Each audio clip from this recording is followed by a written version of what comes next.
Hello guys, my name is Katia Moskowicz. I am a science writer and a theoretical physicist. In the past I worked for the BBC, Nature magazine, Wired magazine, and right now I work as chief writer and editorial lead at IBM Research. I still write about science, mainly about quantum computing and AI.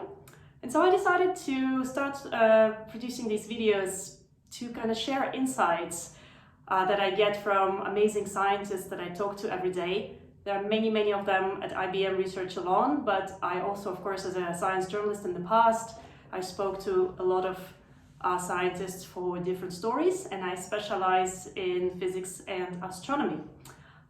You're probably wondering why I have these two little guys here. Well, this is Quark, and this here is Alpha Centauri, and they're going to be appearing from time to time in my videos as well, just to keep me company.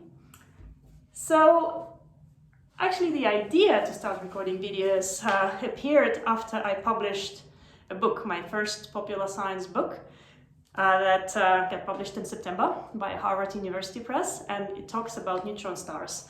The title is The Quest to Understand the Zombies of the Cosmos, and it talks about people actually who discover who study rather neutron stars and pulsars. Because I thought, everybody knows about black holes, right? But neutron stars are just as fascinating as black holes are, if not more. I actually find them much more fascinating objects, and I'll explain why. So this is going to be our first episode, and I'll try to keep it fairly short, under 5 minutes, well, for sure under 10 minutes. Okay, so what are neutron stars? And why am I so excited about them? Well, we all know what a star is, right? We all see stars every night. We all probably know that the sun, our sun, is a star too. But did you know that the sun is actually not a massive star? And when it's gonna die, it's gonna be pretty boring. So when the sun dies, it's just gonna, well, first it's gonna kind of swell up and become a red giant. But then it's going to go. It's going to become what we call a brown dwarf. So pretty boring object that's just going to kind of stay in space. We can't really detect them a lot because they don't give off radiation, and it's just going to stay there in a brown dwarf kind of graveyard forever and ever. Very boring for me anyway. But if you take a star that is much more massive than the sun, from about 8 to 20 times more massive than the sun, then that star is gonna go out with a bang. It's gonna explode in a supernova explosion, which we can observe with optical telescopes. And what's gonna stay behind the supernova explosion is this tiny, compact object, okay? And when I say tiny, it is actually quite tiny. It's only 20 kilometers across.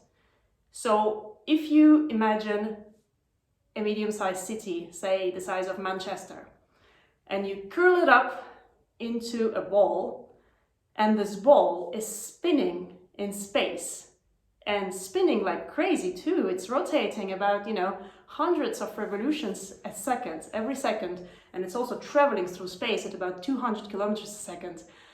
And that object is a neutron star.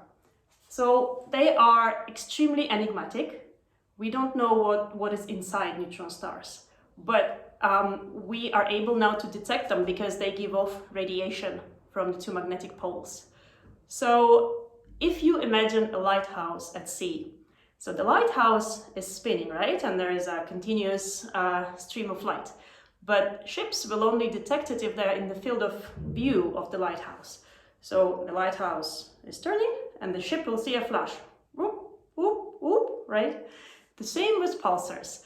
When we detect them, because they're spinning so much and there's continuous radio radiation from the two poles, if we happen to be in the field of view of the pulsar, then we will detect a pulse. So our radio telescope will get this boop, boop, boop. And when I was writing my book, I decided to travel around the world and to visit lots of amazing radio observatories that actually study neutron stars, study pulsars. And I did listen to a telescope that was listening to a pulsar in pretty much real time. So on the screen, there were pulses, appearing as I was standing there in the control room of the telescope. Though that was quite amazing. And another fun fact about neutron stars is that they are extremely dense. So that's one of the scientists actually I spoke to even said that it was like the last bus stop before black holes, right? And it's true, because black holes are, of course, incredibly dense, but that's radiation, that's not matter. Neutron stars, on the other hand, that's the densest matter that we know of. And again, to imagine, like if you take the mass of the sun, and the sun is huge, right? It's much bigger than the Earth, but you take all that mass and you kind of shove it into this tiny sphere of 20 kilometers across. Yeah, that's how dense they are. Or another analogy, and I describe it in the book as well. If you're a kid, right, and you want to steal some dough from a cake that your mom is making, and the dough is made of neutron star matter, and you kind of scoop it up with your finger, it's going to pull you down with billions of tons of weight. That's how heavy neutron star matter is. Incredibly dense, incredibly heavy.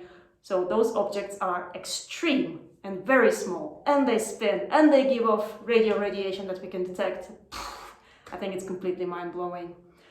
So this is where I'm going to stop for the first episode, and we're going to talk about neutron stars much more next time. Thank you and goodbye.